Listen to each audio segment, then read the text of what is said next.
नमस्कार दोस्तों। One nation one election का मामला तूल पकड़ते जा रहा है। सदन में संसद का विशेष सत्र बुलाया गया है और सरकार की कोशिश है कि इसी सत्र में वन नेशन वन इलेक्शन का बिल लाया जाए और दोनों सदनों से पास करवा दिया जाए। नरेंद्र मोदी सरकार एक देश एक चुनाव करवाने के लिए बहुत ज्यादा प्रतिबद्ध है। सरकार का कहना है कि अगर एक देश एक चुनाव होगा तो इससे ना सिर्फ देश का पैसा बचेगा बल्कि कई सारे संसाधन देश के बचेंगे, देश का समय बचेगा। जो आर्मी जो सिक्योरिटी बार बार अलग अलग चुनावों में लगानी पड़ती है वो नहीं लगानी पड़ेगी। सरकार चाहती है कि एक ही बार में लोकसभा का चुनाव भी हो जाए और एक ही बार में सभी राज्यों के चुनाव भी साथ में हो जाएं। यानी कि देश का प्रधानमंत्री कौन बनेगा और अलग अलग राज्यों के मुख्यमंत्री कौन बनेंगे, इन सभी का चुनाव जनता एक बार में कर ले। सुनने में बहुत अच्छा लगता है।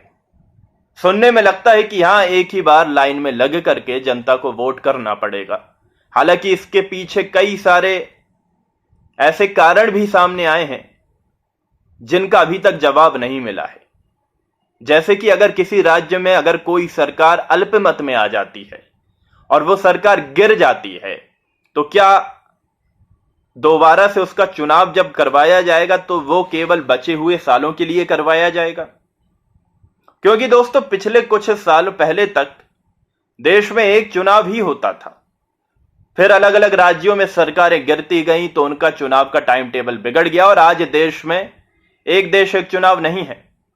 देश में अलग अलग सालों में अलग अलग राज्यों में चुनाव होते हैं। लोकसभा चुनाव के साथ में कुछ राज्यों में चुनाव होते हैं। पर आज जब फिर से एक देश एक चुनाव आ रहा है तो विपक्ष के अंदर भी इसको लेकर के डर है।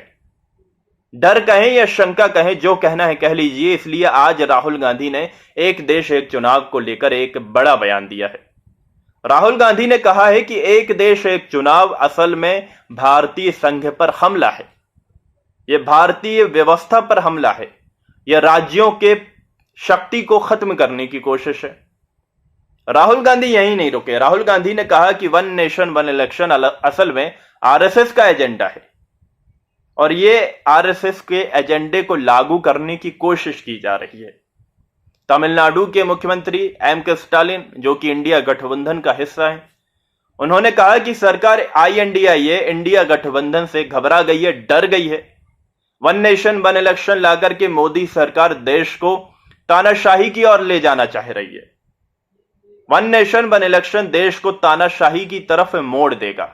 कांग्रेस के अध्यक्ष हैं मल्लिकार्जुन खड़गे, उन्होंने भी वन नेशन वन इलेक्शन की मुखालफत की है, विरोध किया है।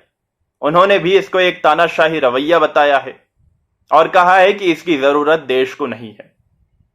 हालांकि नरेंद्र मोदी बार बार कह रहे हैं कि वन नेशन वन इलेक्शन से देश को फायदा होगा। विपक्षी गुमराह कर रहे हैं, भटका रहे हैं। अपोजिशन में जितनी भी पार्टीज हैं वो देश के पैसे को नुकसान पहुंचाना चाह रही है, देश के संसाधन को बर्बाद करना चाह रही है। इसलिए way one nation one election के विरोध में है। और भारतीय जनता पार्टी का वन नेशन वन इलेक्शन का एजेंडा कोई आज का एजेंडा नहीं है, यह पहले का एजेंडा है। और बहुत मुमकिन है कि विशेष सत्र पे इस बिल को पेश किया जाएगा और मौजूदा ताकत को देख करके लगता है कि बड़ी आसानी के साथ में सरकार इस बिल को पास करवा लेगी। हालांकि चर्चा तो यह भी चल रही है कि लोकसभा के चुनाव इसी साल दिसंबर में हो सकते हैं। हालांकि अनुराग ठाकुर ने कहा कि इस तरह का कोई भी विचार नहीं चल रहा है। नरेंद्र मोदी अपने कार्यकाल के अंतिम दिन तक काम करेंगे।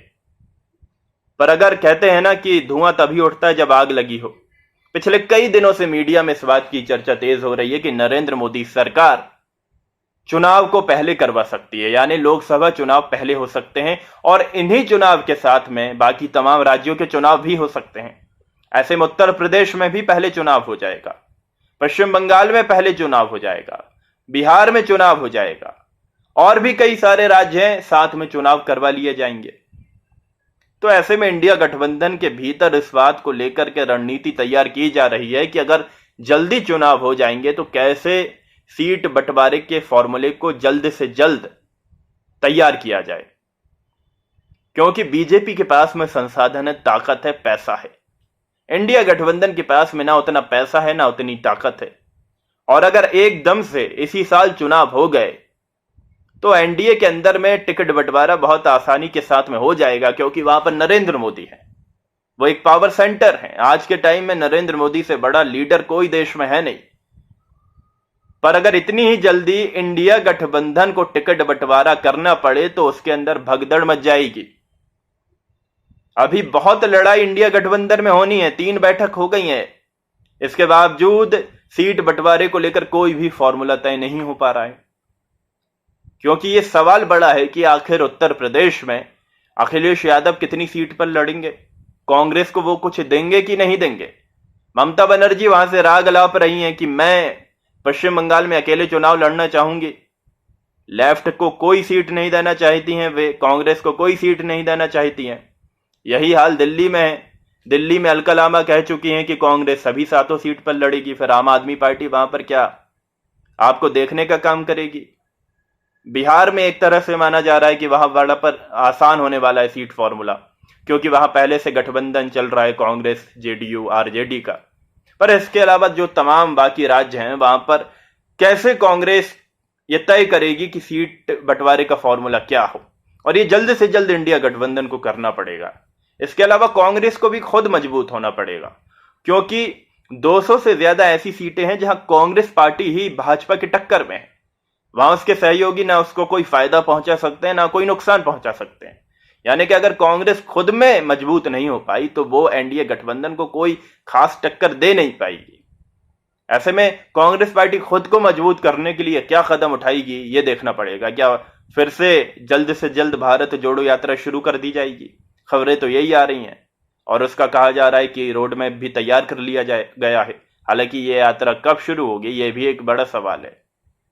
खैर, आपका इस मामले में क्या कहना है जरूर कमेंट करके बताएं। वन नेशन वन इलेक्शन होना चाहिए या नहीं होना चाहिए? और निष्पक्ष पत्रकारिता के लिए हमारे चैनल को सब्सक्राइब कर लें। धन्यवाद। जय हिंद, जय भारत।